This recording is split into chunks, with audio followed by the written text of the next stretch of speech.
sentence for temporary or part-time employees not accruing PTO who have exhausted sick leave accruals, the county may advance sick leave not to exceed. Currently it says to exceed 40 hours. It's meant to be not to exceed 40 hours. Okay. Sorry, we missed that in our editing.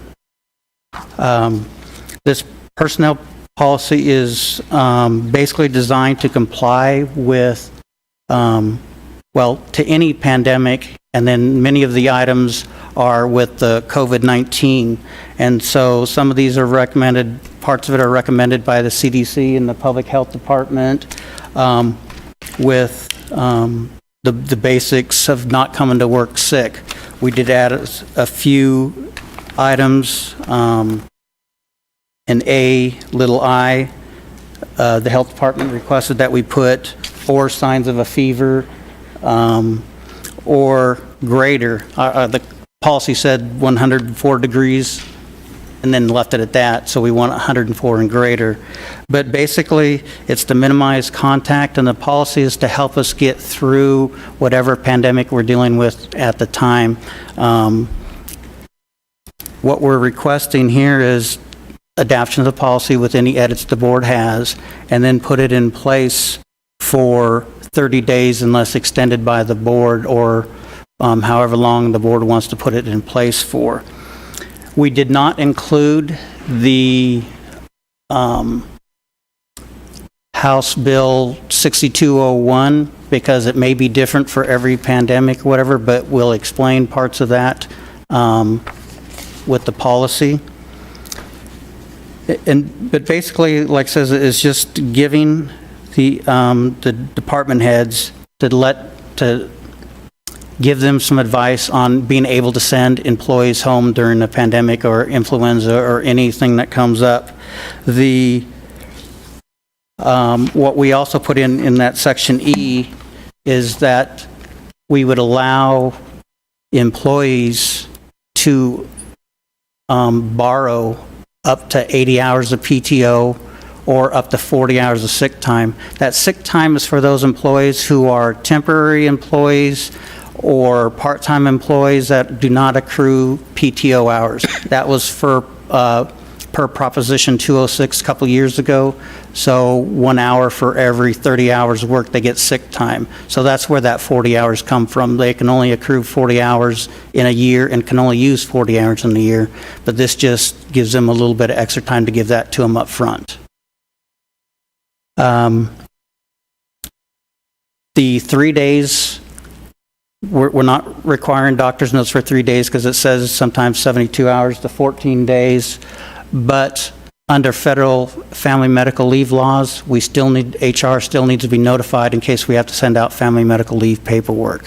They didn't change that part of the law. They may not qualify, but we're still required to send out that paperwork. And then, like it says, if it refers to the FMLA, just because this pandemic or whatever is going on, we still would have to follow our other personnel policies for family medical leave, PTO, sick leave, and all the other policies. This is just gives us a little bit extra during a crisis situation.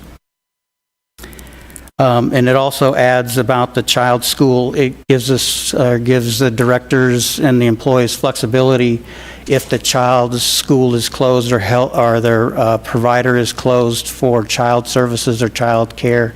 A little bit more flexibility to use PTO in the sick time.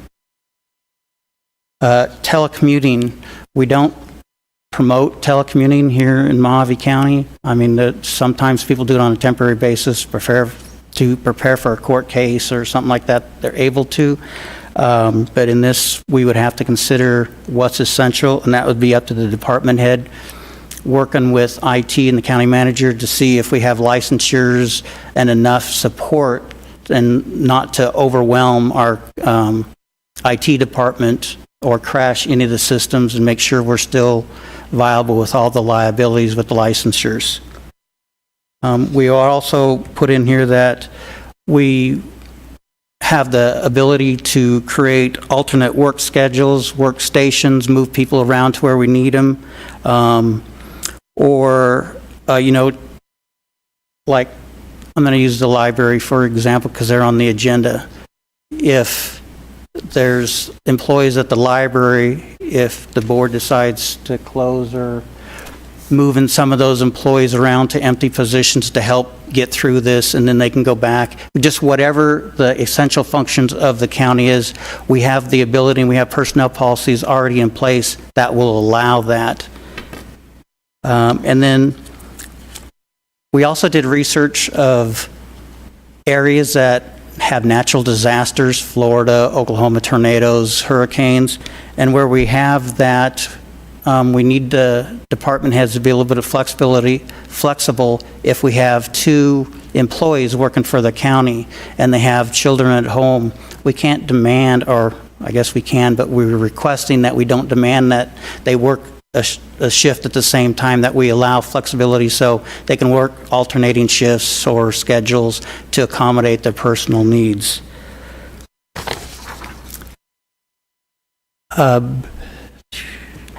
Nothing in our policy violates federal law, any of the labor laws.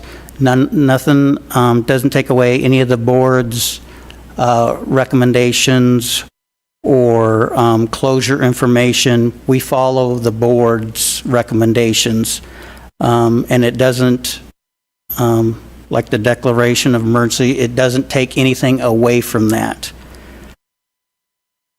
And it also emphasizes that employees are required to come to work unless they're told otherwise.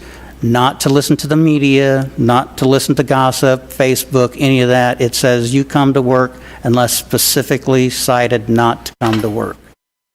And then it emphasizes the infection control practices, the hand washing, don't come to work sick. And we also have to emphasize that it does not violate any of the religious or the discrimination clauses in the EEOC. This is an across the board, and Mojave County doesn't discriminate. And then there's a disclaimer at the bottom, say, of all the compliance laws that we already have to follow, and we still have to follow them in an emergency. The HIPAA laws, the ADA laws, all that kind of stuff, we still have to comply with. So that's pretty much what this policy states. I can answer questions, or I can give you a summary of this House Bill 6201 real quick, how it would pertain to our employees. Is anybody interested in hearing that? I have a question. Supervisor Gold, go ahead. Thank you, Madam Chairman. Sir, will the employees be required to bank a COBRA payment when they expend their PTO? According to our medical plan, our trust, if an employee goes into an unpaid status, normally what we do is, if it's basically 2 unpaid pay periods, then the COBRA rates would apply. Because what happens is, if they work a pay period during the month, the premiums can come out of that paycheck. Then if they skip 2 pay periods, that's a month where there's no premiums paid. So unless the board has something else, our summary plan document for our trust does say if you go into an unpaid status for a length of time, you may be required to pay COBRA rates. And we do have the COBRA rates here if you would like them. We brought enough for the panel, or for the board. I think it's at 102% of the cost to the county. Correct. That is the COBRA rate. We take them to Jenny. The COBRA rates is the employee's portion, the county's portion, and then there's a 2% for administration fee. That's set by the federal government. That's part of the COBRA law. But we're not, that's our policy to make the employee pay the COBRA rate. That's not a federal policy that makes them do that after they've expended their PTO. COBRA, right. I mean, our summary plan document in our trust, it does say that if they go into an unpaid status, they are required to pay the COBRA rate unless, the county picks up their insurance rates. Because the trust is, the money that is given out to trust because we're self-insured. If there's no money going into our trust, we have a little bit of a buffer at the moment that we'll be looking at next week, but it's not enough to cover the whole county for a length of time if there's no premiums coming into the trust. So if they go into a situation where they're getting, say, an advance on their PTO allowance, is that then when they're going to have to pay the COBRA? No, because if they get an advance, they're still being paid by the county, so they're still in a paid active status. And so they're being paid, they're on the payroll, checks are coming out. It's only if they do not receive a check at all. So if they get the advance, it's just like they have their PTO, they're using their own PTO. And how much of an advance can they get? What's being proposed is up to 80 hours. So 2 weeks? 2 weeks, yes, Okay. sir. Thank you, sir. Any other questions? Mr. Cunningham, if an employee is in a situation where they're borrowing, say, 80 hours, and they decide not to come back to work at the end of that 80 hours, how is that time paid for at that point? Do they have to reimburse, or is that just... What we put in the policy is that, we give them up to a year to give us back the 80 hours or on a final paycheck. So if they don't come back, basically since we gave an advance, we could ask for our money back. If they do not have enough money to pay that money back, then we would ask for it, or the other option, when we looked into this, getting the money back, going to, I think it's civil court to get to a lien or a judgment, that would take some time, money, and effort, and then we'd have to determine if that's the direction we want to go. Okay, so as the year progresses, though, in their employment, they would be accruing more PTO time, and not all of that would go toward this 80 hours. It would be Madam Chair. We did not figure out exactly how it would be reimbursed yet. We figured we could figure that out over the year. Madam Chairman, the website is down currently. Could we suspend for just a few minutes until we can get it back up? Sure. I'm ensure that Supervisor Johnson can also participate. Okay. I'll recess this meeting until we get the technical difficulties. Okay. Due to technical difficulties.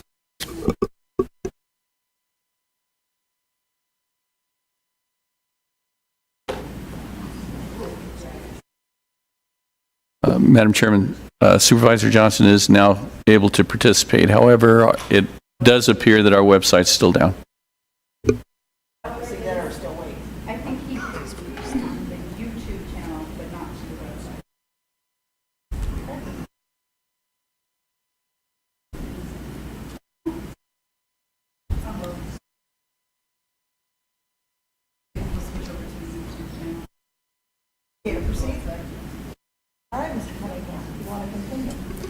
Okay, I think we're answering about the PTO, the reimbursement of it.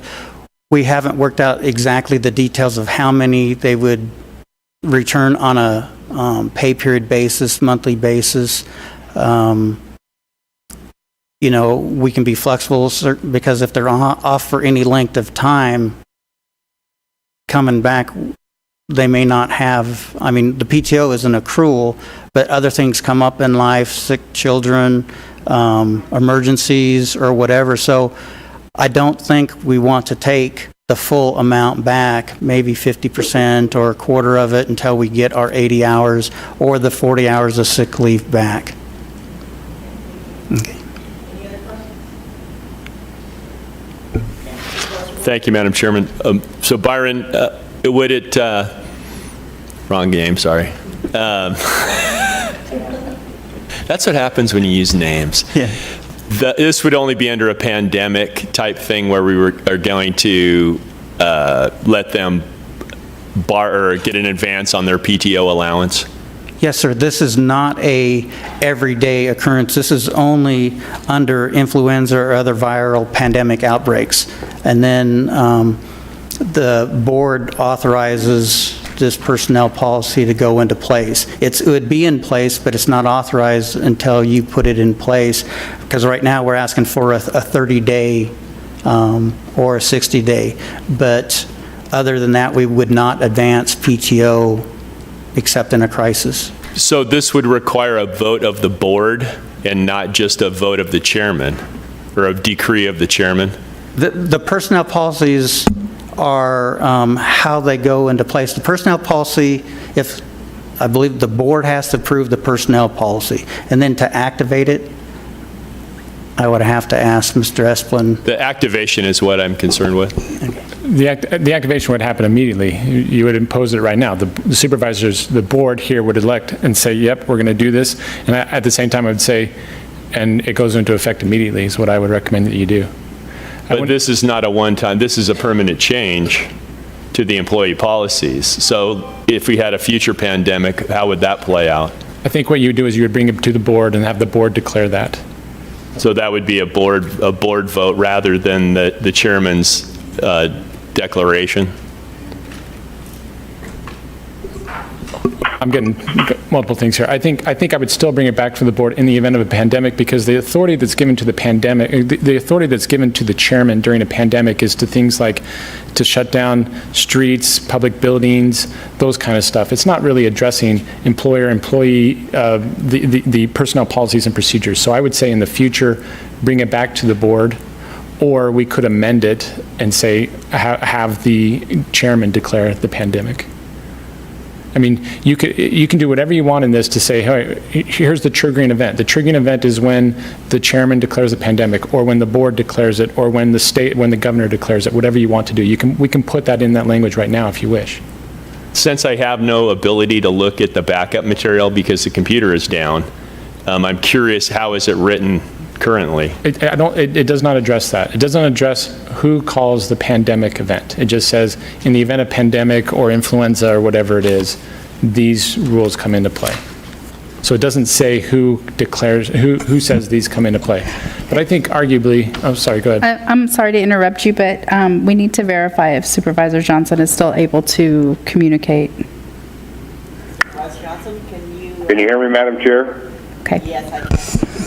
sorry about that. Go ahead. Supervisor Gold, I have a copy if you would like to see the policy. I read through it earlier, but I don't remember who actually activates the pandemic. Like Mr. Esplin said, that is not written into the policy, because the policy is what the board decides what it is.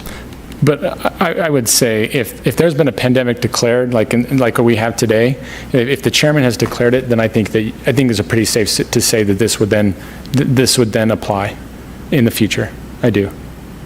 Unless you want to put in here specifically saying only when the board declares the pandemic. I think it should be a board action, personally. I defer to you guys. I am on the other side of this. I think when you're in a pandemic situation, it's difficult to govern by committee or by a board of 5 people.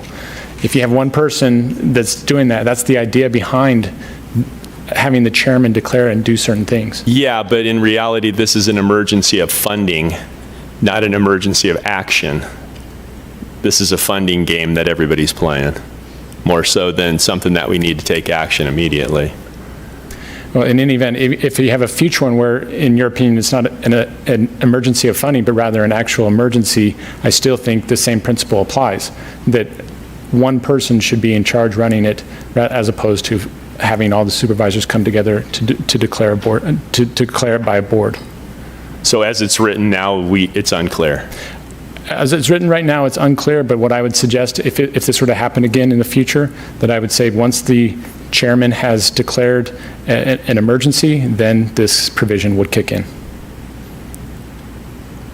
Give an example, Supervisor Gold, would be like a few years when we had some major fires, and we wouldn't have time to call the board together to declare an emergency. That is not the issue. The issue here is an employee policy. It's not wildfires. It's not flooding. It's an employee policy on what how we're going to handle illness in a pandemic. Right. So it's not a sweeping emergency powers. It's an employee policy.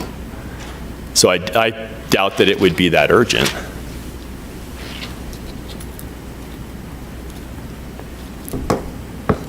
Does anybody have any comments? Okay. Supervisor Gold, do you want to change policy and make a motion? It would be swell, but I can't read I don't have the policy to make a change. Actually, Supervisors, do you mind if we take a Madam Chairman? Yeah, I think that's a good idea. Supervisor Johnson, go ahead, and then we're going to take a break. Madam Chairman, I think if we do the emergency declaration, the chairperson does it, and if there's a problem, it comes back to the board for ratification. It could be dealt with at that time. I don't think this issue, or hopefully won't come up again on a pandemic. Okay, I agree. Chairman, if I could chime in on that? Yes. I'll also note, in our resolution passed in 1999, if you look at the resolution, it specifically says that after the chairman has declared an emergency, the board then come back, and the board collectively could enter orders that are contrary to what was declared by the chairman. That's that safeguard. The board could then come together and say, you know what, we don't want to do this, we want to do something different. The resolution passed in 1999 specifically allows the board to do that. I'm just sending you directly to the document on our website. So that's consistent with what Supervisor Johnson is saying. The chairman declares it, the chairman goes forward with it, and if the board doesn't like that, then the board can meet together, have a meeting on it, and then pass a resolution to that effect. Okay, do we want to take a 5-minute break and try to get some of these technical difficulties worked out and give Supervisor Gold a chance to read us back up? He's into the backup right now. Okay. Do you need time to read that, Is the Ron? original resolution in the backup for this item? Okay, I guess we'll continue. Well, it's on item 5. Okay. Yeah.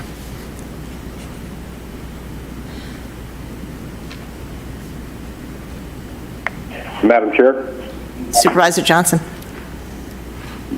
Is it possible while Supervisor Gould's looking at that, if I ask some questions of Mr. Cunningham? I was off and I might be re-asking questions, but just for my own clarification. Yes, go ahead. I guess my questions had to do with the leave policy. The 1-year window that we're giving employees to pay back seems to be a short period of time. You mentioned in the part that I heard that what happens if there's an emergency or if they actually get sick. Is that something that we can extend, say, to 2 years and then revisit it at a later date? Yes, sir. This is our personnel policy, so we can extend the timeout as far as the board wishes it. Okay, and then I don't know if it would be under this item, because you kind of touched on it a little bit that I heard. The repurposing of our employees. We have a lot of deferred maintenance that has been pushed off for quite some time.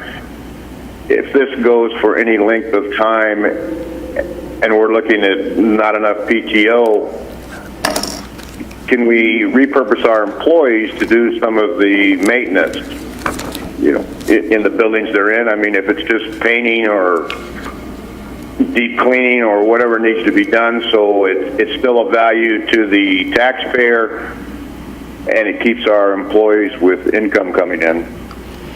Yes, sir. The section 1.24 gives the county manager authorization to move people either permanently or temporary to other assignments.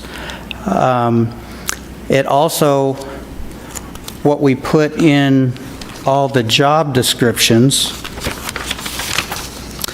under secondary job descriptions, we put perform special assignments as requested. That's in all of our job descriptions.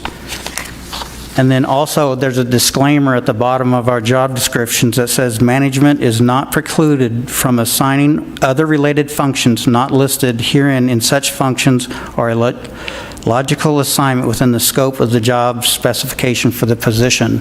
So we can move people in like positions with the transfer of or the temporary assignment on section 1.24, it does give us that right, I believe.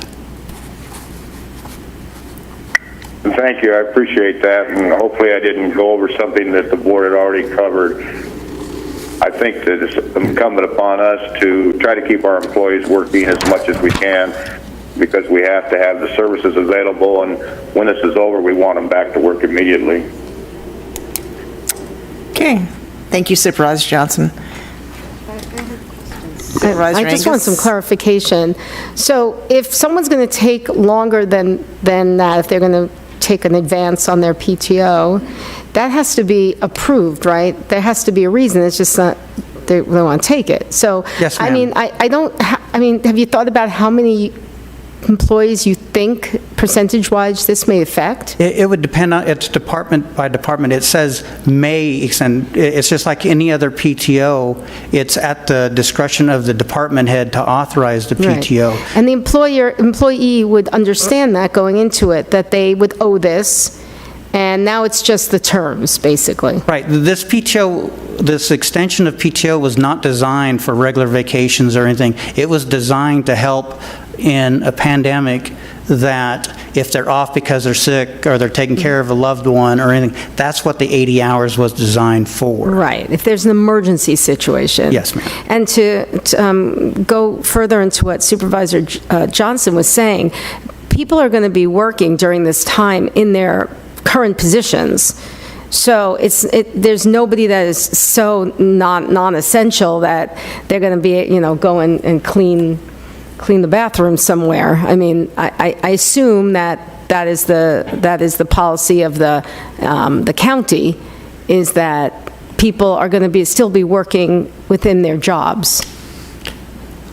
Until, if the board declares something other than that, yes, Right ma'am. now, that is what we're talking Right about. now, that is the policy. You come to Okay, your thank job, you do your job. Okay. Supervisor Gold, are you ready? I still don't see what triggers this other than it says under a pandemic. It says during influenza or other viral pandemic outbreak for 30 days unless extended by the Board of Supervisors. So I don't know what's the trigger that says that there's a pandemic. What are we, because otherwise this is going to be, it's going to be subject to interpretation whether we're actually in a pandemic or not if you don't put a trigger in there. When we were designing this policy and when we were researching it, it was based on declaration by the public health director or the CDC. That was the intent behind writing the policy. It wasn't anybody can declare it. It was a national emergency like we're in currently. That was the trigger behind this. So it's going to, the intent is to trigger it off the Mojave County Public Health Administrator or the Centers for Disease Control declaring a pandemic? Yes, sir, that was the intent. Okay. So why don't we put that in there then? And you can do that. There's nothing that stops you from doing that. Okay.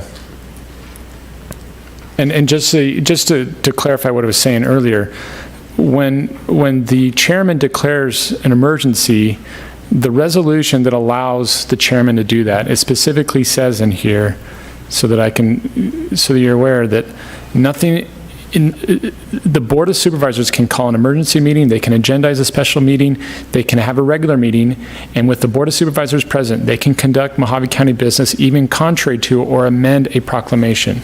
So there's that backup, that trigger that if something happens, you can still call a meeting and do something differently. But you still run into the same problem that they run into in Washington with war powers, is you give the authority to one person to do something, and then you're trying to undo what got done sometimes, and that's This is the check. And since I got to read about the declaration of an emergency in the newspaper the following day after it was declared, I'm a little sensitive to that. So let me see if I can figure out how to amend this. Madam Chair, Supervisor Johnson.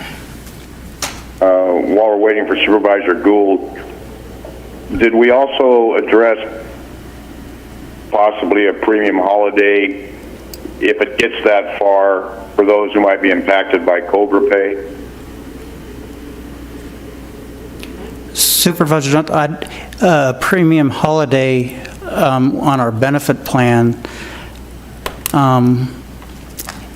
it's money that we just didn't put in, we would have to make an exception to our summary plan document that we're not having the employee put the portion of their money in.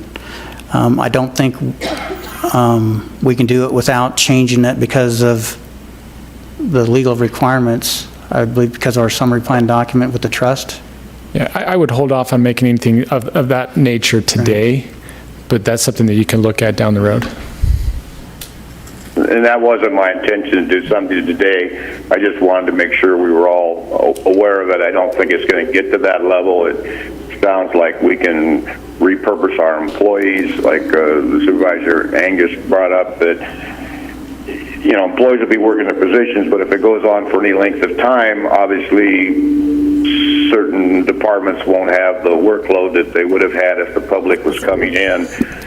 So we might have to repurpose them into some other position. Also, dealing with Supervisor Gould's problems that he's having, I understand where he's coming from. But I believe that if, say, we had a fire and we enacted our emergency declaration, or the chairman did, none of these steps that we're looking at today would take place immediately.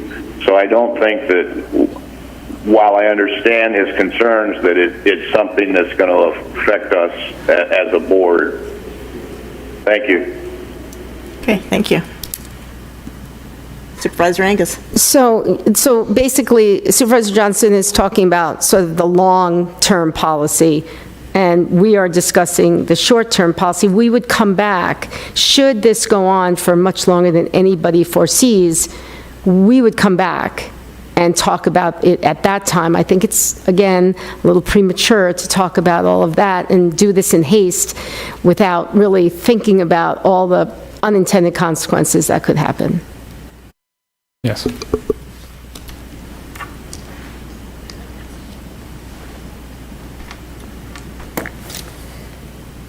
Okay. Have to give Supervisor Gould a few minutes to type or handwrite his motion. No stress. No stress here. We're waiting.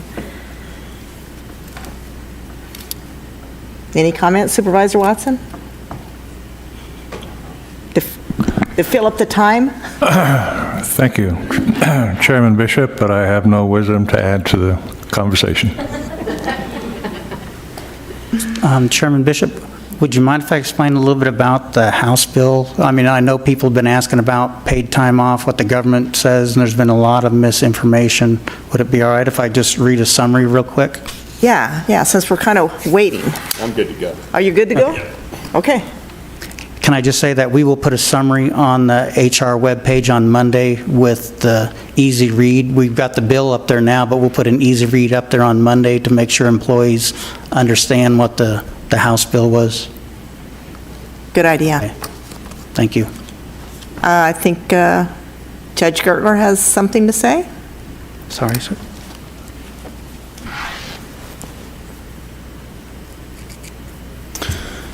May it please the chairman, the board.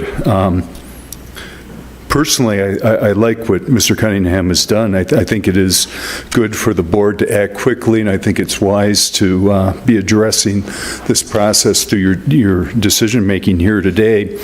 However, the policy affects county employees but does not affect court employees. We have our own policies and procedures with respect to court employees. I have been on conference calls with the Chief Justice and the other presiding judges across the state for 2 of the past 4 days, and I've been on a conference call with the Chief Justice at the presiding judges meetings and the Judicial Council for the other 2 days of this week. And literally, it has been reiterated that the courts have to remain open for business. I mean, even in those states where the state has literally shut down, for example, in New York, the courts remain open for business. So we will continue to remain open for business. We will be working on our own critical operations plan. Fortunately, many of us do have the ability to work from home, and currently we have suspended all jury trials and are limiting in-person hearings to the greatest extent possible, utilizing video conferencing conferencing and teleconferencing. We will be taking the county's policy, if it is approved, and looking at it, because again, we are subject to different laws than the county is with respect to its personnel. As an example, we will be having the AG's office review to ensure that it does comply with the Families First Coronavirus Response Act. And in addition, while the county may not be subject to the Emergency Coronavirus FMLA and Paid Sick Leave Act, the court is subject to that. So we will be asking the AG's office to look at the policy that the board, if it approves it, or whatever policy the board approves, to discern if it is likewise, applicable, because the court policies attempt to the greatest extent possible mimic what the county does. We want to try and be as consistent as possible. So the court will be taking its own action after the board acts here. We had been working on our own policies. I think it might be wise, though, if the board is going to act, that we certainly, analyze what you're doing and integrate it into, whatever we can to the extent possible. The question just simply remains that there are some things that you may be doing with this policy that are inapplicable to us. Okay, thank you. Thank you. Supervisor Gold. Madam Chairman, I move the adoption of an addition to the Mojave County Personnel Policies and Procedures, Section 33.500, Attendance Policy, during the declaration of a viral pandemic outbreak by the Mojave County Department of Health Director or the Centers for Disease Control, in effect for 30 days unless extended by the Board of Supervisors. Okay. Motion to discuss? So explain to me exactly how this is different than the recommended motion again. If I may, Chairman, the current status before the motion was whenever the viral pandemic outbreak, or either influenza or viral pandemic outbreak was in effect. But it doesn't have who declares it. Now, with Supervisor Gould's motion, we now know who declares it. It's either the Public Health Director or the CDC. Is that correct, Supervisor Gould? Yes. And if we didn't put that in, what would it have been? It would be unclear. So if we had a future incident, we wouldn't know who declares it. But now we know it's the health director or the CDC who declares it, at which point then you go into the next one. So Supervisor Gold, in your motion, was that an or?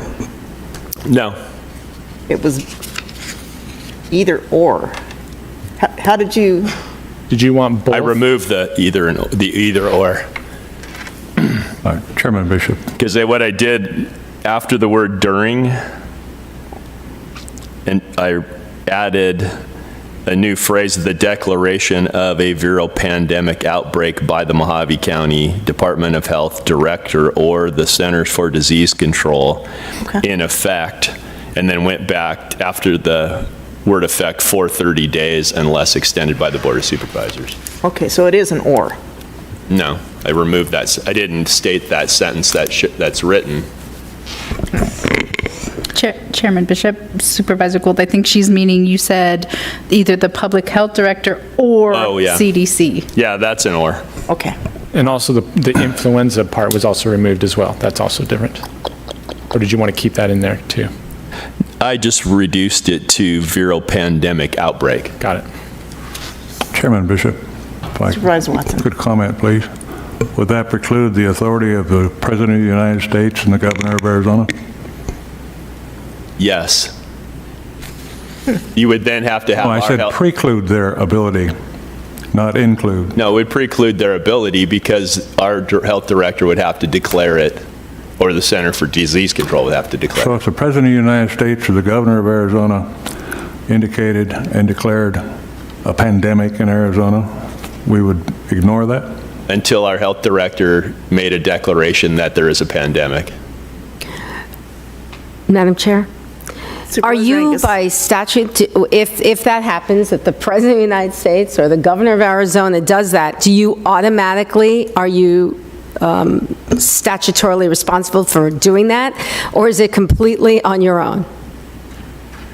My responsibility and authority extends to you. I would make a recommendation to you, and that recommendation would be to declare an emergency based on a pandemic environment, and you would make that decision. Because I think that that's putting way too much on the health director, honestly, to be responsible for all of that. You know, we're all just human. You're not a doctor, are you? No. And, you know, we don't know the kind of, in the future, what kind of health directors we're going to get. So you just kind of follow guidelines from the federal and the state government. I do. I do, So would that absolutely. make you uncomfortable to do what Supervisor Gould is asking? Well, we would be following CDC guidance. So, I mean, clearly, if CDC declared a pandemic, we would follow that guidance and make a recommendation to the board. So it may not be an or so much as an and.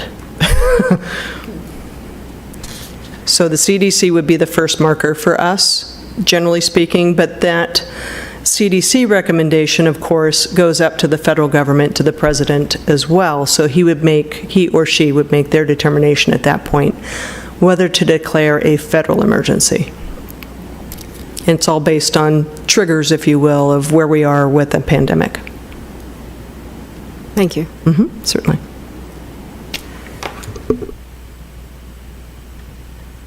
Okay, any further discussion?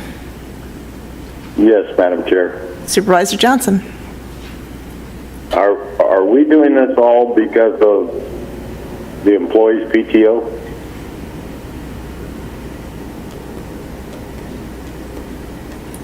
So Denise, can you answer that?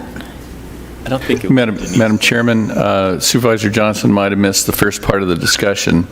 The lion's share of this personnel policy change addresses the authority of directors to send employees home, along with a myriad of other issues. The PTO component, the PTO portion was just a component of this personnel policy. And also, I'd like to state that regarding this policy, if a disaster is declared by the governor or by the President of the United States, he's going to have certain things that he wants you to do. This policy is specific to Mojave County and our employees, so it is unique in that regard. Thank you, Madam Chairman. Okay, thank you. Okay, I guess my question then is to Supervisor Gould, what problem is he addressing? And again, I apologize if it was discussed before I got back on.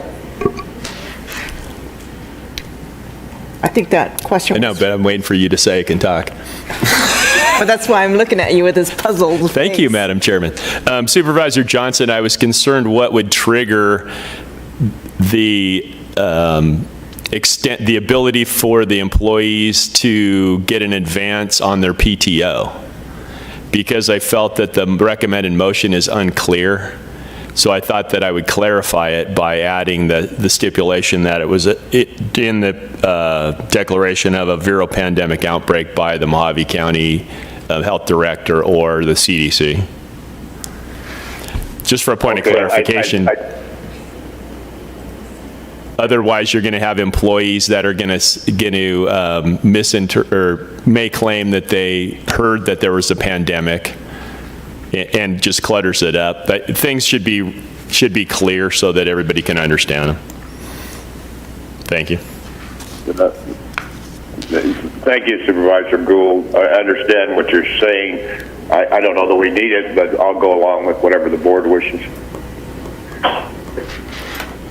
Okay, do we have a motion? And Motion. But no second. we Oh, what? need a second on that motion?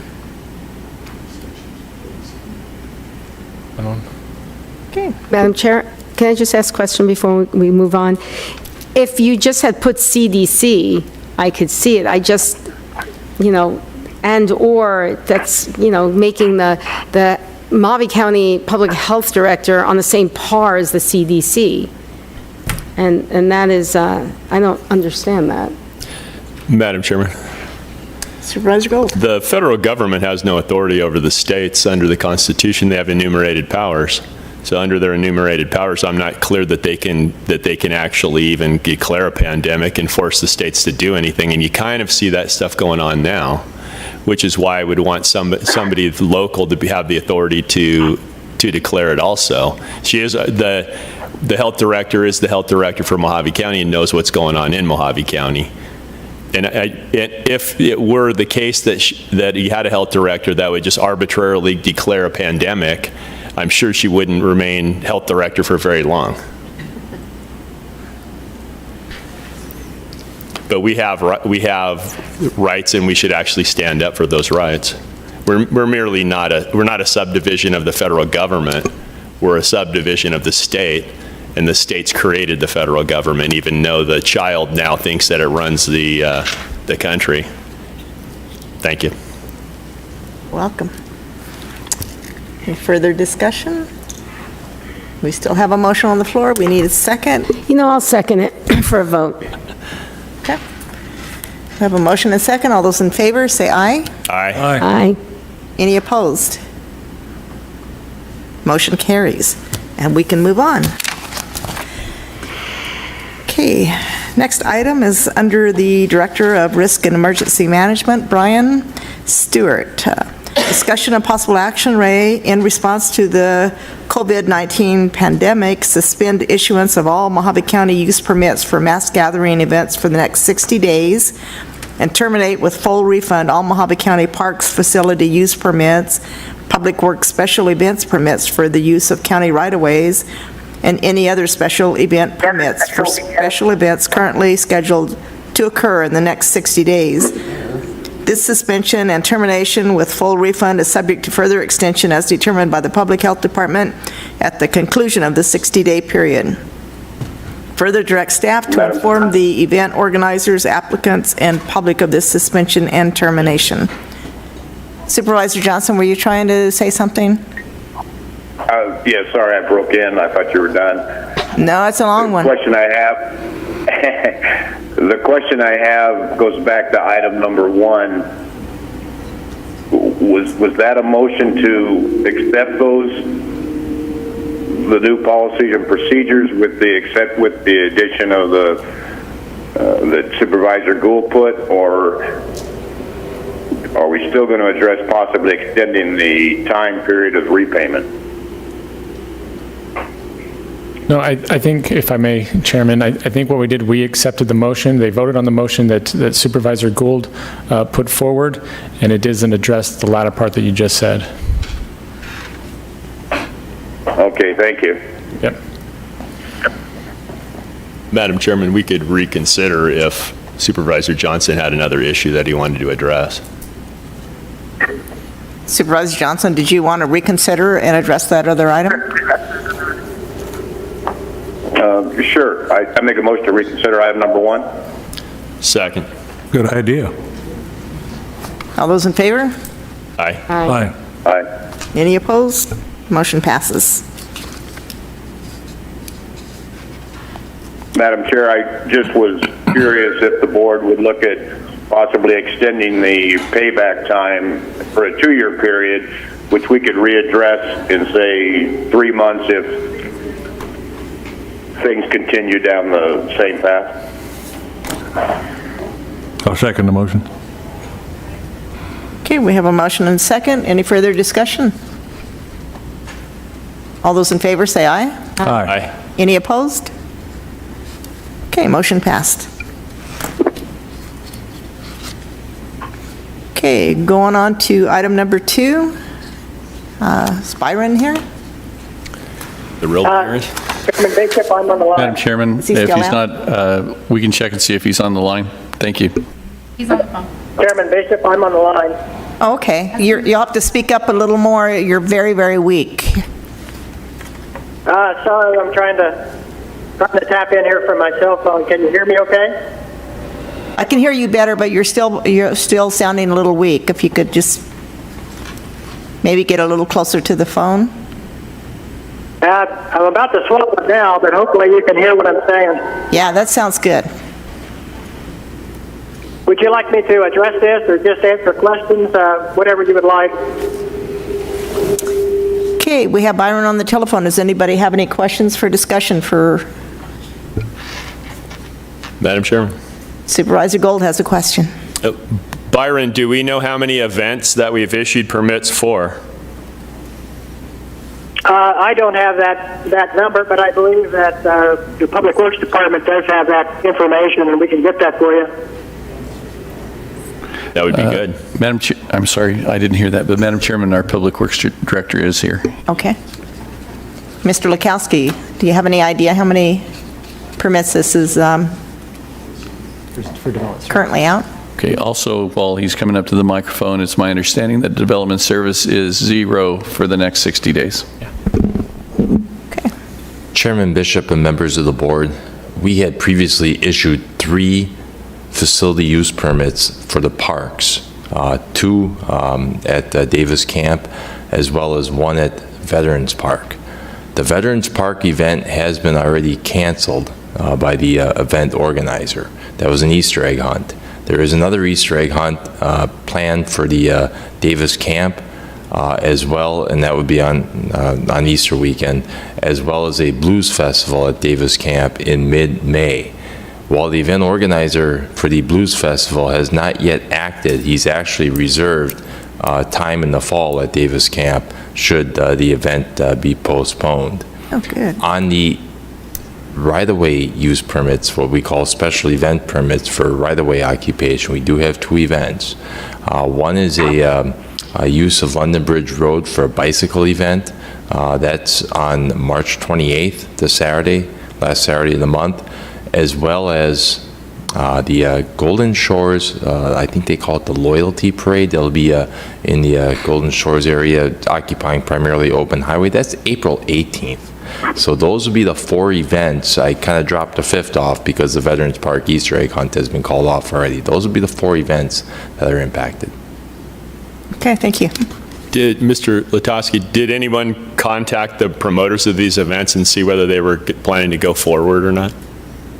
Supervisor Bishop, Supervisor Gould, yes, we've been in regular contact, and that's how we learned of the Easter egg hunt cancellation, and we've already accommodated an alternate date for the Blues Fest as well. They didn't officially cancel the Blues Fest from that mid-May time frame, but we've already reserved an alternate time in the fall. It was early October for them, so it's just a matter of, I believe they're basically waiting on the the board meeting outcome. Thank you, sir. Thank you. Okay, thank you. Madam Chairman, I'd move to approve item number 2. Second. I have a motion and a second. All those Madam Chairman. Supervisor Gold. We just approved the Loyalty Day Parade on Monday.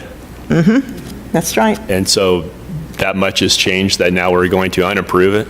I think we approved it on the condition that things might change, if I recall. I'm just pointing out the fact that we just approved it on Monday. Things are changing rapidly. I understand that. Trying to keep up with it is difficult, but... Sure. Okay, we have a motion and a second. All those in favor say aye. Aye. Any opposed? Aye. Okay, motion passes 4-1. Okay, item number 3, discussion of possible action, Ray, in response to the COVID-19 pandemic, temporarily suspend the meetings for the non-statutory county boards, committees, and commissions for the next 60 days. For those persons participating in the statutory county boards, committees, and commissions, implement social distancing techniques to ensure public safety, and recommend the use of teleconference, video conferencing, and internet participation in order to avoid in-person gatherings of more than 10 people during the meetings. Madam Chairman, I'll move for the adoption of item number 3. Do we have a second? Second. Chairman, if I could just add some clarification to this as well. Okay. Just so the board is aware what we're talking about. When I helped draft this item And when we're talking about statutory county boards, committees, and commissions, those are ones that are created by statute. For example, I can think of 3. The Board of Supervisor meetings. The board, by statute, is supposed to hold regular meetings. It doesn't say once or twice or 3 or whatever, it just says regular meetings. So the Board of Supervisors has to do that. Also, the Planning and Zoning. By statute, the Planning and Zoning Commission is supposed to have a monthly meeting, one time per month. The third one that I can think of is the EBT one. The EBT one does not specify that you have to have meetings, but the statute creates the trust, the one that we have, so that we can administer the trust. So those are the 3 statutory ones that I'm thinking of that would not be canceled. The non-statutory ones are things where the statute does not provide for it. For example, the Census Committee. The Census Committee is a very useful and helpful committee, but it's not required by statute. There's nothing in the statute that would require the Census Committee. Traffic Safety Committee. To my knowledge, there is no statute that specifically says that we have to have the Traffic Safety Committee. Those are some of the examples that I could think of where there's not a statute that specifically says that. So the statutory ones, by law, they have to be held. The non-statutory ones would be canceled, as outlined in the motion. And also, we want to emphasize that these commissions, even though we hold them, that we do what we did today. We implement social distancing. We encourage participation by telephone and by video conferencing and other things. Although not required, we certainly encourage it, and we hope that these statutory meetings that are held, so the supervisor meetings, the EBT one, the Planning and Zoning Commission, that they utilize social distancing as outlined by the CDC. Okay, thank you, Ryan. I had a question. Supervisor Gold, go ahead. Thank you, Madam Chairman.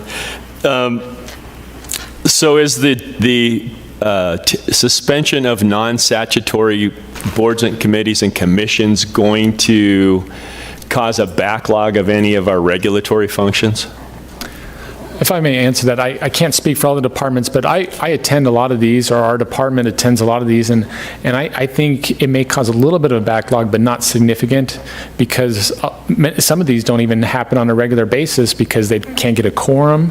You know, they'll be continued a couple different times because of lack of a quorum, or really the items are just 1 or 2 items. So I think 60 days will not cause that kind of backlog that you're talking about. Thank you. Madam Chair. And just to clarify, this does not include planning and zoning and our upcoming employee benefit trust, because that's an annual meeting, and I believe there are people coming in for that. There's a statute that calls for the creation of the trust, and so that's why I say that. The statute doesn't specifically say hold regular meetings, it just says the creation of that. That's what we're talking about. This is a board or a commission or committee that is created by statute. Okay. Another one I can think of, the library committee, I can't remember the name of that. That's not by statute, so that would be suspended. That'd be another one, so. Okay, we do have a motion and a second on the floor. Any further discussion? Okay, I'll call for the vote. All those in favor say aye. Aye. Any opposed? Motion passes. Okay, next item is the Library Director, Kathy Pennell. This will be discussion of possible action. Or I approve a temporary closure of the library locations to the public, direct library staff to move forward with the provision of library services that can still reasonably be accomplished with limited face-to-face interaction with the public, and consistent with public health guidelines, authorize library employees to continue to work their current levels as directed by the Mojave County Library Director, and waive all fines incurred during this period for late materials. The Board of Supervisors on March 18, 2020 declared an emergency in the unincorporated areas of Mojave County to address the COVID-19. Hello, Kathy. Hello. Do you have anything to say, or you want to just take questions? I do have one thing to say before questions. We had considered at one point possibly doing some kind of curbside service, and I think I had mentioned that in the backup material in here. After reconsidering and speaking with the public health director, who has some issues with that, I totally want to err on the side of caution and follow their directions, follow the directions of the experts, and pull that from consideration for one of the things that we continue to do. Okay. Do we have any questions for Ms. Pennell? Okay, I'll entertain a motion. Can I just ask a question? Is there a time of when we would want this to begin? Bingo. I would say that would be in the motion, but probably as soon as possible. Madam Chairman, you also have no time limit on the temporary closure. It just says temporary, which would mean it would remain closed until we decide to open it back up. The other things that we've done, a lot of them had time limits on them. Okay, thank you. The motion can be amended to say effective immediately. And then, Ms. Pennell, do you have a recommended timeframe, 60 days, 90 days? 60 days? So effective immediately, approve a temporary closure of the library locations to the public for the next 90 days? 60. 60, I'm sorry, 60, thank you. Sorry about that. So moved. I'll second the motion. Okay. And then the rest of the motion is there as well. I just didn't So say we the need rest. to, do we need to do that out since Ryan was the one who said it? Do I need to say it again?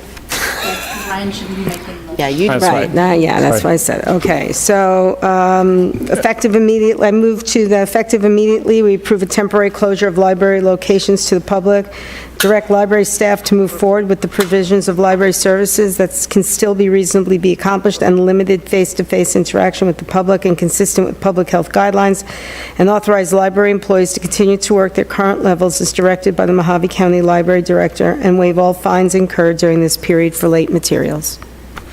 Or 60 days. For 60 days, I'm sorry. Okay. I'll second the motion. Okay, we have a motion and a second. All those in favor, say aye. Aye. Aye. Any opposed? Motion passes. Thank you, Kathy. Okay, item number 6. This is brought to you by Buster Johnson. Item 5. Adam. Okay.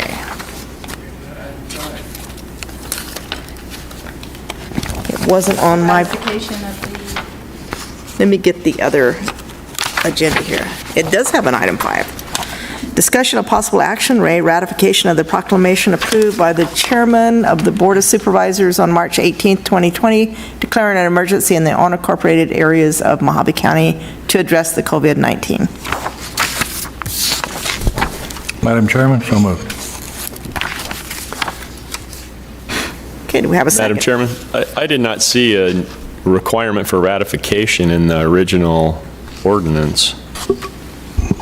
Okay, Mr. Esma, can you address that? That's Is it correct. required to be ratified, or are we just doing this as a... I think we're doing it as a matter of professional courtesy and respect to say, hey, we support the decision that the chairman made. There's nothing in the statute that requires ratification. There's nothing in the resolution. However, this is not the first time that Mojave County has declared an emergency. In fact, since I've been here, we've declared an emergency every year that has been done every year for the wildfires. And what the typical practice has been is the chairman will declare the emergency, which is allowed by statute and allowed by the resolution, and then the chairman brings it back before the board for ratification. And so I would recommend that you ratify it because it's consistent with the practice that we've been doing. It's consistent with how business has always been going for many years here in Mojave County, so I recommend that you ratify it. Okay, thank you. So I'll entertain a motion. We have a motion. What was that, Jenny? We do have a motion on the floor to approve it. So we just need a second? Yes, ma'am. Okay. Do we have a second? I'll second it. Any further discussion? All those in favor, say aye. Aye. Any opposed? Aye. Motion passes. Okay, now the last item on the agenda is item number 6, brought to us by Buster Johnson. Discussion of possible action in response to the COVID-19 pandemic, make changes to the Mojave County Board of Supervisors regular meetings Changes include suspension of call to the public, reducing the regular Board of Supervisors meetings from twice to once a month, encourage participation and attendance via teleconference and the internet, and any other changes necessary to ensure the safety of the public and Mojave County employees. Okay, Supervisor Johnson. I think you said it all, Madam Chair. You said it all. Okay. Okay, I'll entertain a motion. Wait. A motion to discuss? Now, how long is this going to go on for? Indefinitely, because there's no time limit in the motion. Because, I still have this issue with the call of public. I think now more than ever, people need to be heard. We can't operate in a vacuum. If people are willing to come up here, they don't have, like we did last time, they don't have to talk into the microphone. People are loud enough, especially the people who come to call to public. And I just, at this point, I don't see the necessity of that. We have, how many people you think are sitting here today? 30? 25, 30 people? I mean, we get 2 to 3 people average for call to public. I think this is a little onerous. That's my opinion. Ms. Jenny. Chairman Bishop, board members, just as a kind of an FYI, next month our second meeting is scheduled to be in Bullhead City. So regardless of which way you guys decide to go on that, we need to err on the side of caution or respect for the fact they may or may not want us gathering in their facility at this point. We don't know that for sure, but just as an FYI, it is not our facility, so we would have to adhere to any rules they have in place. So Jenny, when is the following meeting? The next meeting is April 6th, which is, our first Monday. The second meeting is the third Monday, and that is the one that is scheduled to be in Bullhead City. Okay, so you would have the option of, as Supervisor Johnson has requested, only holding one meeting a month, maybe canceling the second meeting type thing, or you could also choose to modify the schedule to not hold them out of town for a certain period of time until their, requirements change. Madam Chair? Supervisor Johnson. It wasn't my intention to make this permanent. It was just during the pandemic. And I believe that everyone is making the observations that we should cut down on meetings and people gathering. And while maybe only 3 or 4 people show up, there's no saying that 30 or 40 people can't show up. So that was the reason I brought it forward. Madam Chair, and I stand corrected, next month is Lake Havasu, not Bullhead City. Okay. I believe Lake Havasu has suspended their city council meetings also, so as you said, they may not want us there.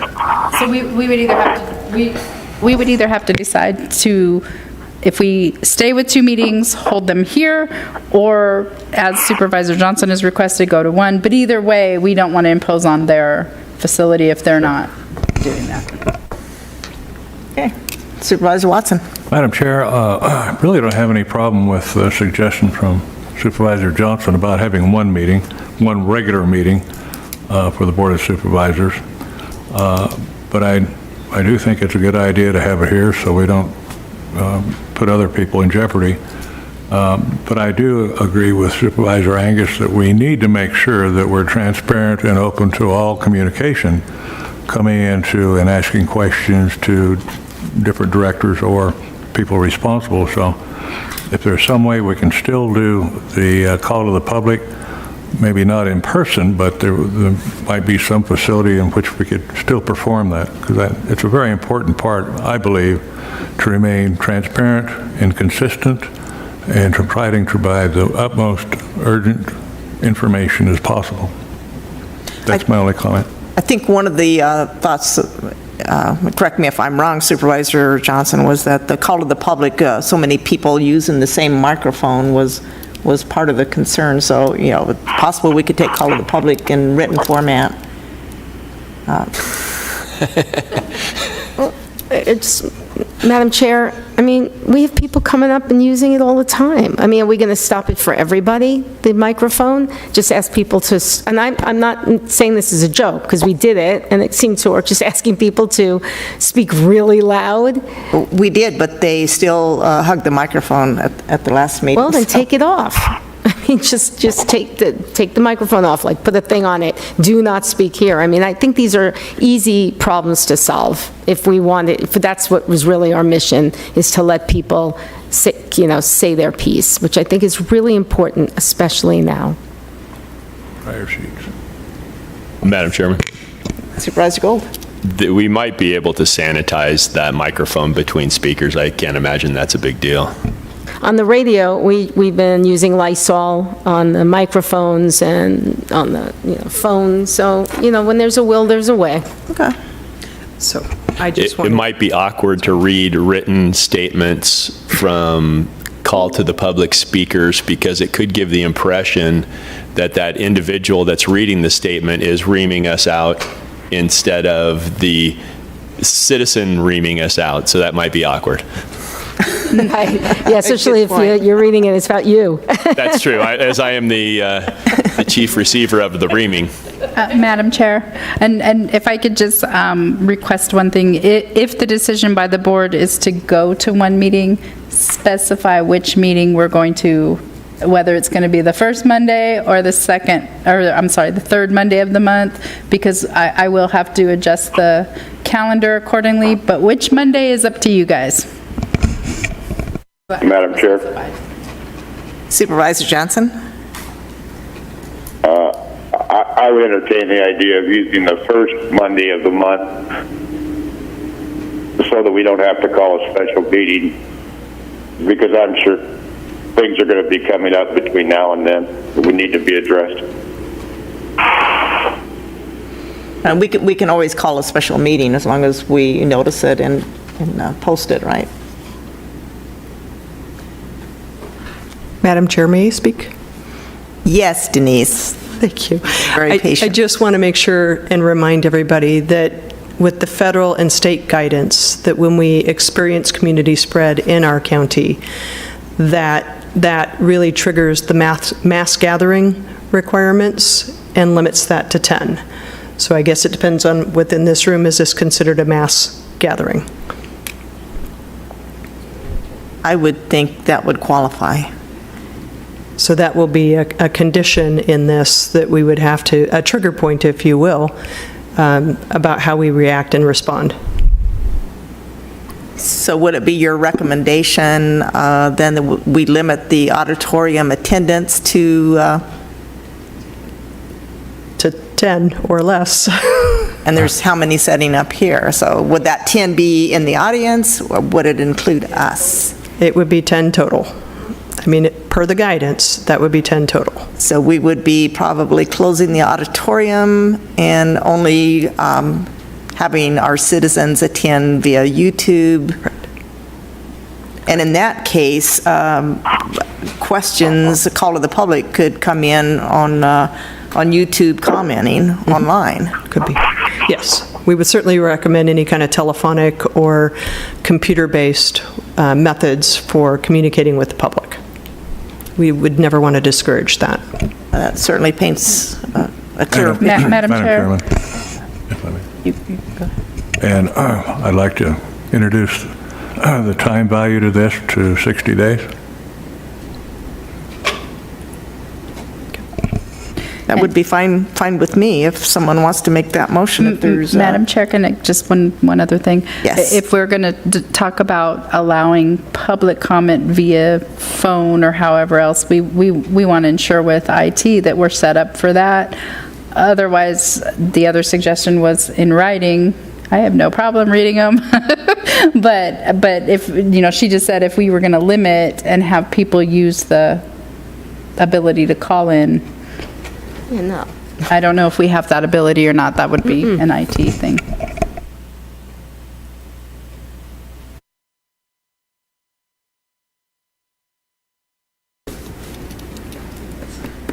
Okay, it looks like Nathan is making his way down. Maybe he can clarify that for us.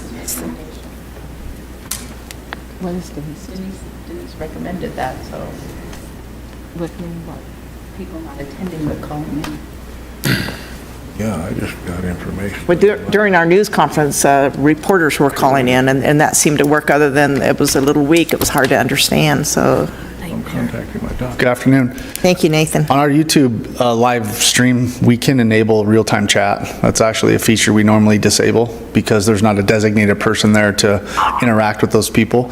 But if we want to, we can turn on real-time chat on the YouTube events, and then anybody that's watching can chat with basically whoever's manning that functionality and choose which questions are going to be brought to your attention. So someone's going to have to moderate that, essentially. Madam Chair, and then someone's got to choose the question. Right, exactly. Right now, normally we disable chat and comments. In the past few events, we actually had comments enabled, but that was accidentally.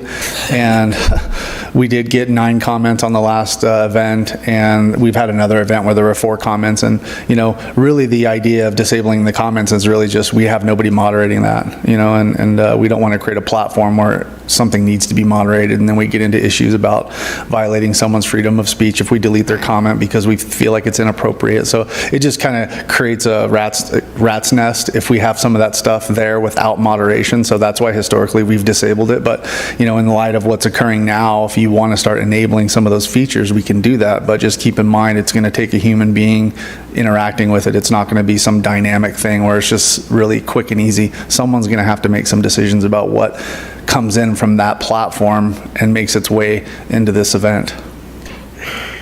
Madam Chair? Supervisor Johnson. I don't know that using the YouTube would be the best way to do it, because obviously it's worldwide and anybody can get on and ask a ton of questions that might not be germane to the issue. Maybe the attorney can clarify with the Attorney General's opinion on the limited board meeting scopes. Could we do it with just having the clerk of the board, we have their email address made available, or a dedicated email address made available for questions, and then unfortunately we'd have to cut it off at a certain time, Friday or whatever. Madam Okay. Chair. That's a good idea. And also, we could also, on the online YouTube commenting, only turn it on during the call to the public. That's another option. So. Madam Chair, I think, honestly, in my opinion, I think that's a terrible idea. And I think that because we haven't seen it yet, people are being, you know, being told to stay at home. I don't think we're going to have the rush of call to public. And if we do, maybe we can address it then. Before we're making these decisions, before we even know what's coming. I mean, 2 or 3, we get.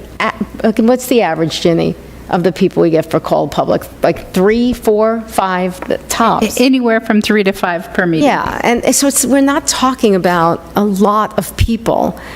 And, you know, each one of us in our districts, I know we all talk to our constituents, and we can mention that if it's not, you know, we're asking, if it's not urgent or timely, please keep safe yourself and stay at home. I just don't think this board making that decision is a good thing and the right thing. I don't.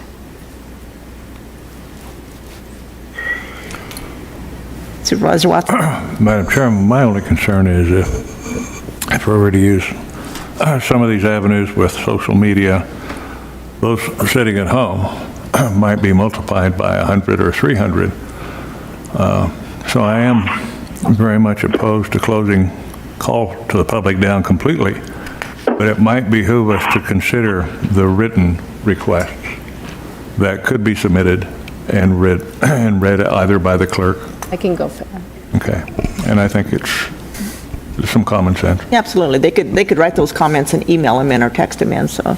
Right. Jenny? Madam Chair, one thing I would suggest would be we do have to kind of put a cutoff time for those, because obviously, once the meeting starts, you know, we can't really access that kind of stuff or read them. So we maybe could say if you want to submit a call to the public, it has to be in either by 5 o'clock on Friday or 8 a.m. the day of the meeting, because otherwise somebody's going to get missed if we don't put a time frame on it. Like, if somebody sends a request at 9:15, it might be too late to get it before the meeting starts.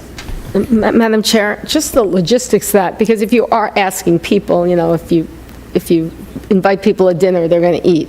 So we can feasibly get, like you were saying, 100, and who's going to then pick and choose? I think that's, again, I think we should just keep it on the way it is. And if we see it next meeting that it's just out of control, then we could do something to it, and if people see it here. But I think, again, this is really premature.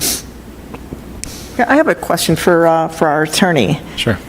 During the call to the public, should this epidemic get out of hand, and we have a lot of people that are wanting to come and speak during the call to the public, is it the chairman's authority to just say, we're not going to have call to the public because of health risk or whatever?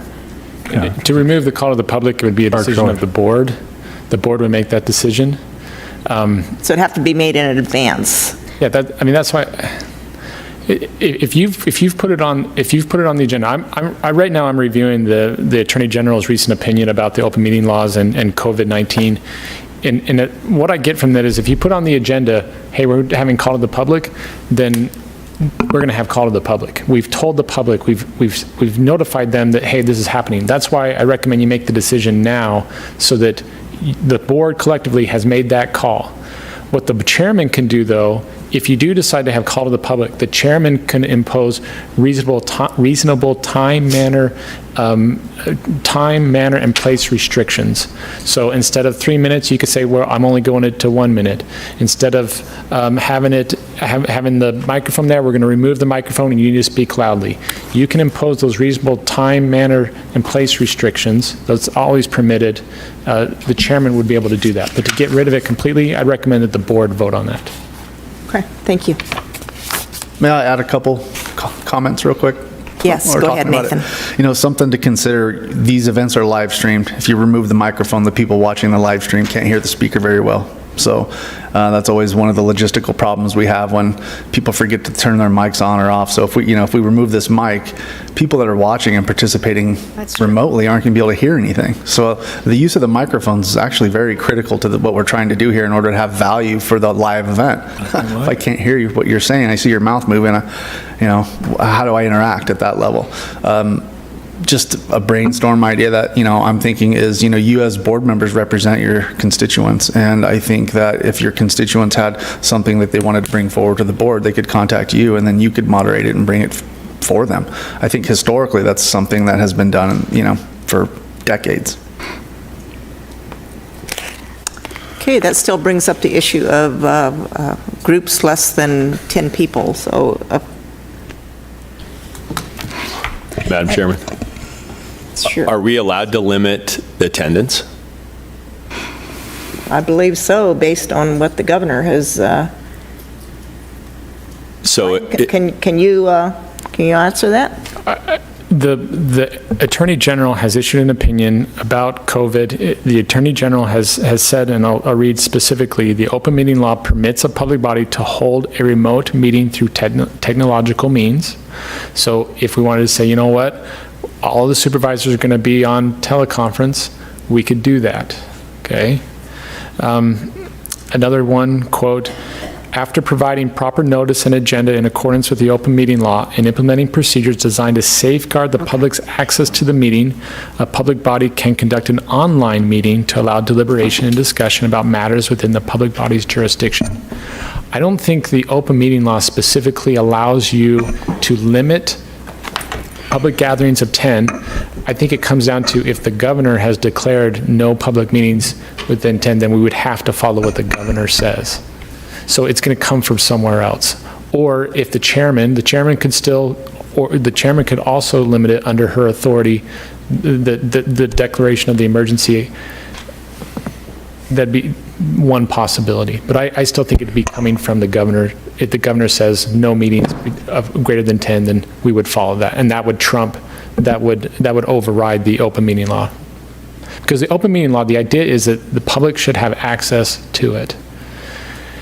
But clearly the Attorney General is saying, hey, we could do technology, we can hold a remote meeting through technological means. they can do it online. You just got to make sure that the public has ability to see that. Madam Chair, I just got a text from somebody from Bullhead City who said that Mr. Angus, go ahead. Bullhead City had someone sanitize the mic between call to public speakers. Denise, would that work if we just sprayed the microphone with Lysol in between speakers? Or does it have to sit there for a few minutes? Madam Chairman, while she's getting up to address me, I offer something to the board. Yes.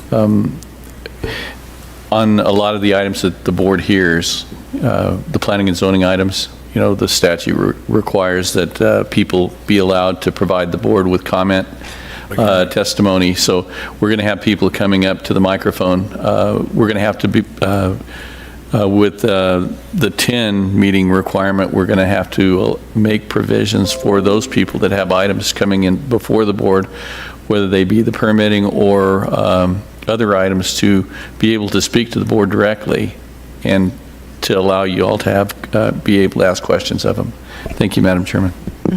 And if Chairman, if I may add one more thing, and I think one thing we ought to consider, at least just telling the departments and letting the various different county departments know that if we can continue things, if we can set things out further beyond this 60 days, it may be worth your while. I mean, you look at the pattern, you look at the model that the Arizona courts have taken. The Arizona courts have come down and they've given specific guidelines. And if you look at those guidelines, one of them is, the courts are to liberally allow continuances, see if they can have participants participate by telephone and video conferencing and all those things. And that's what's happening today, is that the courts, the litigants, the attorneys, the judges, they're trying to say, okay, let's see if we can continue this out. If we can, if something can be moved forward so that it doesn't have to be heard this week. Obviously, there are constitutional rights at play, and so some things have to be done. And there's some applicants that will say, you know what, we need to do this now, and I get that. But if there's some applicants, there's some departments that can say, you know what, we can hold off on this until July. We can hold off on this until August. I'd recommend that they do that so that it makes things easier for the board, it makes things easier for the public. It's just a good practice that the departments should consider. I know that for us, from our department, we're going to consider that. For the county attorney's office, if I can hold off on something, I have a matter right now that I want to bring to the board, but I'm going to hold off a little bit to see. I'm going to hold off as long as I can until then I say, you know what, I got to bring it to the board. Okay, thank you. Just to point out, see, get my distancing here, is that the microphone, the spray would need to stay on there for 10 minutes wet to be effective, and then we'd also need to make sure that we wipe down all the surfaces, because people typically come up and touch their hands onto the... Yes. Madam Chair, I'll wait for you to call on me. Supervisor So Angus, anxious. go ahead. So what I'm hearing is it the same thing as the spray with the wipes? So it needs to dry? It needs to be wet for 10 minutes to kill the germs.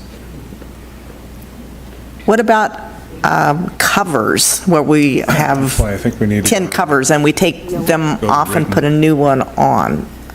I mean, if they're disposable, certainly that could work. Interesting. And again, just wiping surfaces down as people come up and touch. Madam Chairman, Supervisor Gold? you could discontinue the use of the podium also. Just put a microphone stand off to the side, then you'd only have to worry about the microphone and the microphone stand, and they wouldn't have to wipe down the top or the computer or that stuff. Okay. So Denise, with all of this discussion, Go to 5 Let's say you. microphones, and then you could get to 10 minutes out. do you have a recommendation based on your knowledge?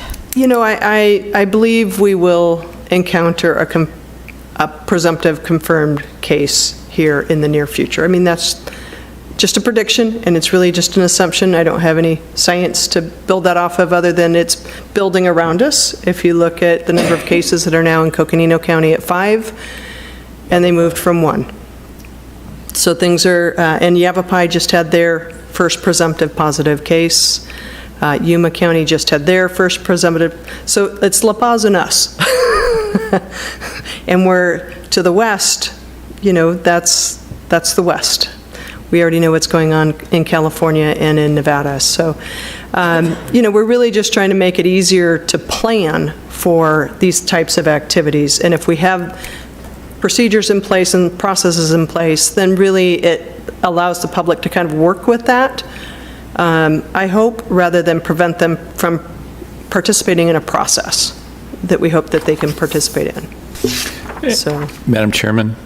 Yes, Mike. Possibly we could have IT look into like something along the lines of remote mics, like what's at Public Works that they use, to where somebody doesn't have to stand next to the mic to be able to use it. So I can come up, we can actually investigate that and take a look into that technology. Okay, that's a good idea. Okay. Anybody else? Madam Chair? Supervisor Johnson? We're talking about, let's say, I don't know, the most we ever had people that call the public is, let's say, 10. I don't think we've had 10 people. But when we have 200,000 people in the county, and we're spending an awful lot of time worrying about a few people coming up to express their opinions before a meeting that is optional for us to take.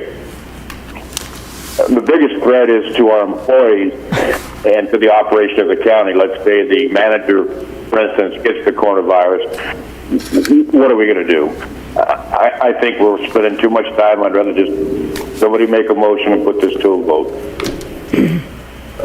Madam Chair, Supervisor I'll Watson? attempt to make a motion. Okay.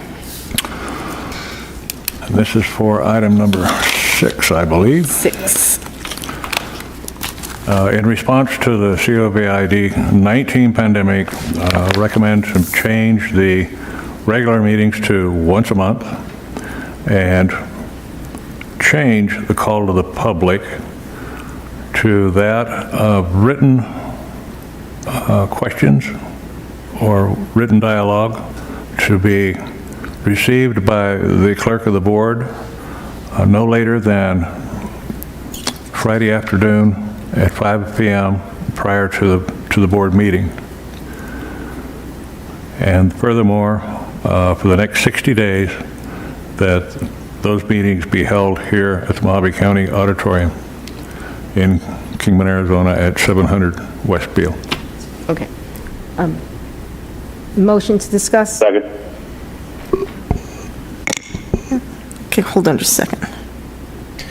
And we also need to add which one. Is it the first or the third meeting? Did you say that? I believe I said first. Okay, thank you.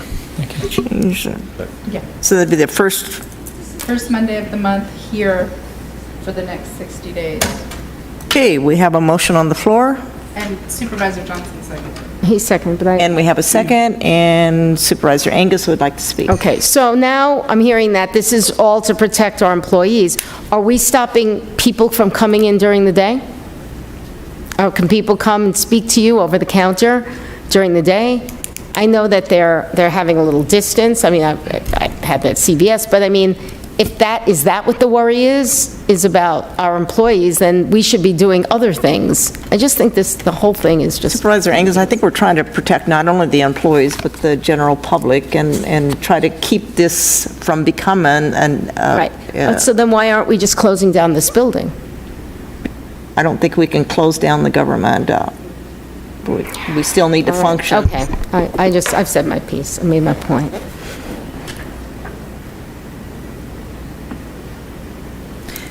Mr. Ryan, can we close down the government completely? No, I don't want to start that discussion. I was just trying to make a point. Not part of the motion. And it's not on the agenda. Right. Okay.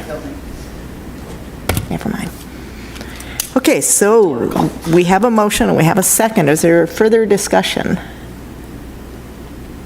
Okay, all those in favor, say aye. Aye. Aye. Any opposed? Aye. Aye. Hey, Jenny, let's take a roll call on that.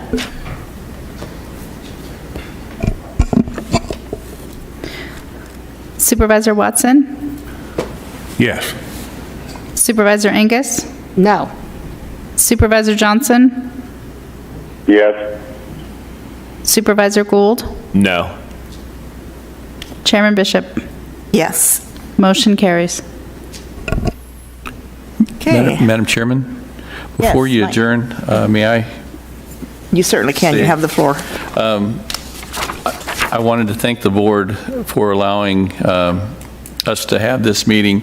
We, as staff, were receiving considerable amounts of suggestions from board members on the direction that they would like to take the county and things that we should be doing. And from a staff perspective, we didn't believe that we had been granted authority to actually enact a lot of these measures that you all heard today.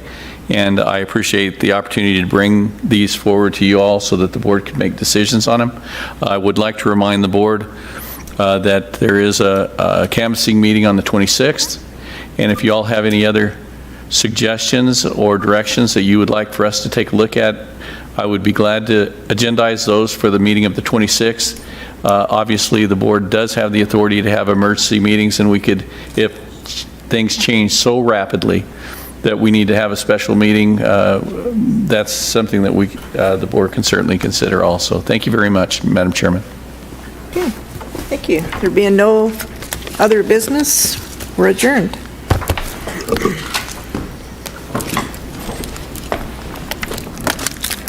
That's okay. I think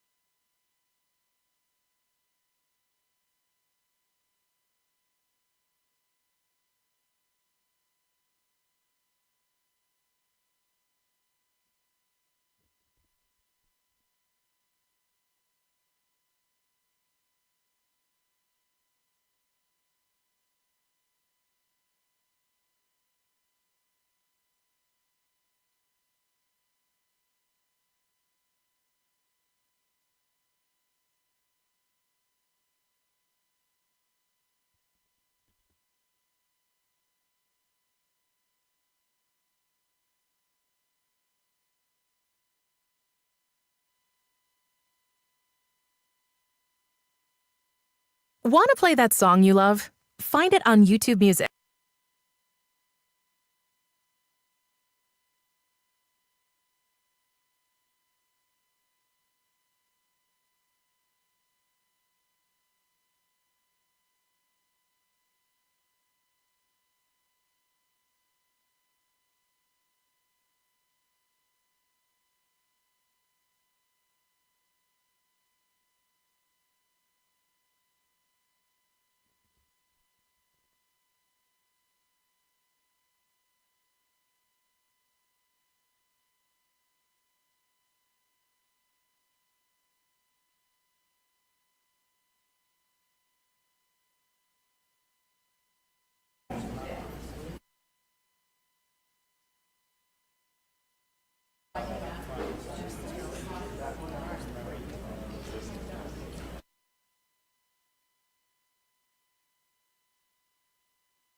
Good morning, everyone. I'd like to call this meeting to order and welcome everyone who may be watching on the Mojave County YouTube channel today.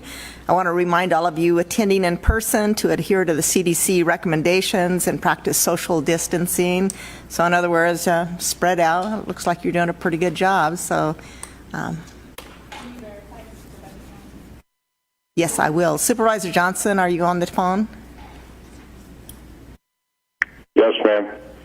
Okay, and Supervisor Watson, do we? Okay, I'm sure he'll be here shortly, so we have a quorum, so we'll just continue. Official business to come before the board today. We're going to start with Ken Cunningham, the Human Resources Director.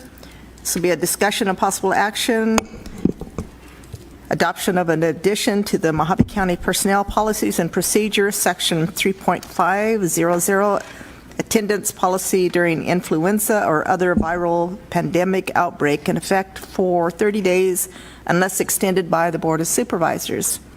Good morning, Mr. Cunningham, or good afternoon now, I guess it is. Good afternoon, ma'am. The personnel policies that we put in place, we basically looked at Maricopa County and Santa Cruz County